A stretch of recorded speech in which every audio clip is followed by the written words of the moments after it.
This story started a long time ago, about 40 years ago. It was a time when an uncle who was 15 years old, at the time his parents were from Iceland and worked as gardeners, growing fruit orchards and durian trees in Chanthaburi province. At that time, traveling was not very convenient. Returning home was only a difficult and urgent matter. As time passed until he was 20 years old, Uncle decided that he would be ordained as a monk. Partly to avoid being drafted into the army the following year. Therefore, he was ordained at a small temple in Chanthaburi province, close to his parents' workplace. It was a small temple with no less than 20 monks. Not long after ordination, while entering the Buddhist Lent routine, Uncle also met another monk. This monk was a pilgrim who came to the temple before the start of Buddhist Lent. Uncle was impressed by the monk's calm and diligent demeanor. He spent time in solitude practicing his faith diligently. Later it was learned that the two came from the same province in the northeast. The pilgrim monks planned to return there after the end of Buddhist Lent. The uncle was also inspired and expressed his desire to join the pilgrimage. Parents agree to allow monks to care for their children. When the Buddhist Lent festival ends, the uncle and the monks then departed for the northeastern provinces. They walked through the dirt roads of the village.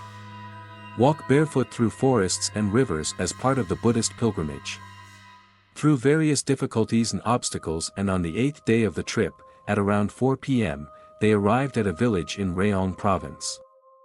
They sought shelter until they were exhausted.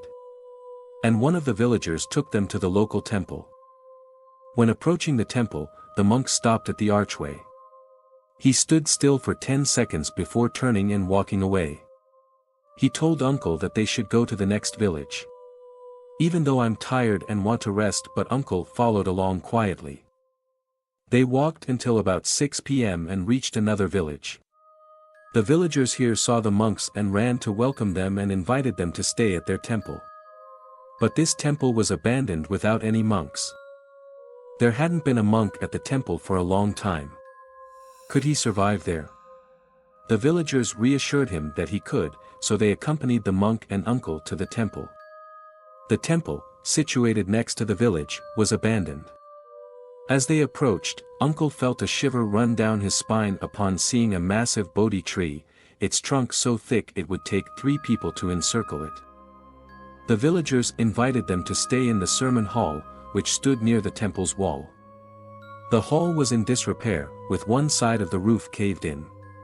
While some villagers fetched water, others began sweeping and cleaning to make the hall hospitable. After preparing the hall, the villagers went out to share the news that the monks had arrived. They promised to bring hot water and coffee that evening. At 8 p.m., 30 or 40 villagers, carrying lanterns because there was no electricity, gathered at the pavilion where the monk and uncle were sitting. The villagers were delighted and invited the monks to stay for several days in hopes of making merit, giving alms, and listening to sermons. They explained that the temple had been abandoned for more than a decade since the last abbot passed away. No monk stayed for more than a month or 2 before fleeing. Even during Buddhist Lent. The monk, intrigued, asked why no one stayed. The villagers could only say that the old abbot's spirit seemed to linger. Despite the eerie tales, the villagers insisted the monk and uncle stay, promising to prepare food and offerings for the next day. When night fell, the villagers dispersed. The monk advised Uncle to be mindful and not let any visions overtake him. Uncle couldn't sleep, so he decided to practice walking meditation. He lit candles periodically around the pavilion and began to practice Dhamma. As he walked, he heard faint strains of Thai music, the sound of xylophones and cymbals. At first, he thought the villagers might be celebrating the arrival of a pilgrim. The music grew louder, and curiosity gnawed at him. He considered asking the monk if he heard it too, but then he noticed something under the Bodhi tree. A group of figures appeared, dancing and playing music. The scene was surreal, like a traditional performance in the dead of night. Uncle watched in disbelief as the dancers moved gracefully, the musicians played, and the entire spectacle seemed to pulse with an otherworldly energy. One dancer turned her head towards him, her body remaining still. Uncle's blood ran cold. He backed away and hurried to the pavilion. The monk, seeing his agitation, reminded him to stay mindful and composed. Uncle realized that the figures were definitely not human. Soon, the music became eerily loud along with the voices of children. Running around the pavilion, then a clear sound of sweeping was heard, as if someone were cleaning the temple grounds. The bristles of the broom scraped the floor in circles around the pavilion. Suddenly, there were footsteps as if a crowd were climbing the steps of the pavilion, muttering as if they had come to make merit.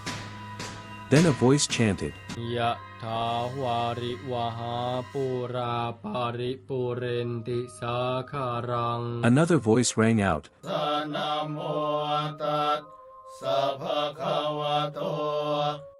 followed with the Requiem Matica song Cusilatum. The sound swirled around Uncle. Progressively louder and even more frightening, Uncle trembled with fear. It feels as if these spectral sounds are trying to trap. Suddenly the singing stopped and was replaced by a beautiful Thai psalm once again. The cycle repeats itself: music, children's laughter, sweeping noises, footsteps, blessings and prayers. Uncle couldn't stand it any longer. Uncle lay down and pulled the covers over his head. Try to block out the noise. When Uncle's consciousness began to deteriorate, Uncle heard the monk clear his throat. Suddenly, all the noise disappeared. Night returns to its natural state, filled with the sound of chirping insects. Anyway, Uncle fell asleep and was woken up by the sound of a rooster crowing. When dawn broke, a monk called Uncle to get up and pray. After finishing praying, we went to take a shower. And in the morning, Uncle was finally able to explore the temple area. It is abandoned, but it looks like the villagers just got rid of some weeds. From additional surveys, it was found that the dilapidated Thamasangwat pavilion was behind the temple. That picture shocked Uncle, and vowed that no amount of money would permit him to sleep there again. Uncle hurried back to the monk who had called him to prepare alms. The two stood in front of the pavilion, preparing to leave. As Uncle walked past the Bodhi tree, a chill ran down his spine. Makes Uncle look in another direction. Upon entering the village, Uncle noticed that it looked different and more deserted. Then the monk stopped walking. Uncle was still afraid, so he lowered his head. When he finally looked up, Uncle's heart almost stopped beating.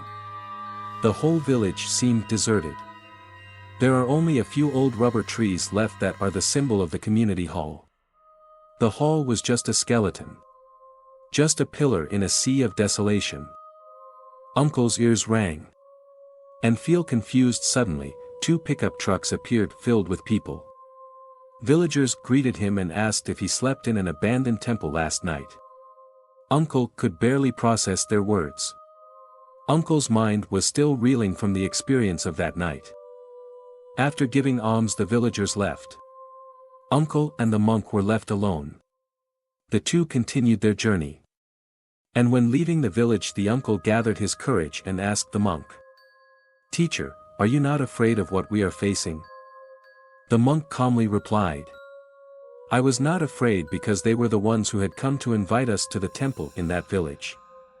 Uncle was shocked that the monk knew all along. He had sensed the spirit's presence from the beginning.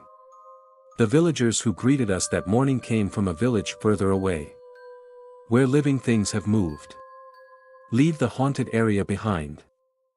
With a mixture of awe and relief, the uncle then realized that the monk's calmness had been guiding him throughout the night. Creepy events are not intended to be dangerous, but to remind of the existence of spirit. Uncle looked back at the distant temple now. A newfound respect for the invisible world was felt. As they walked on, the chanting of monks mixed with the morning breeze, which is a bridge between the realm of the living and the dead.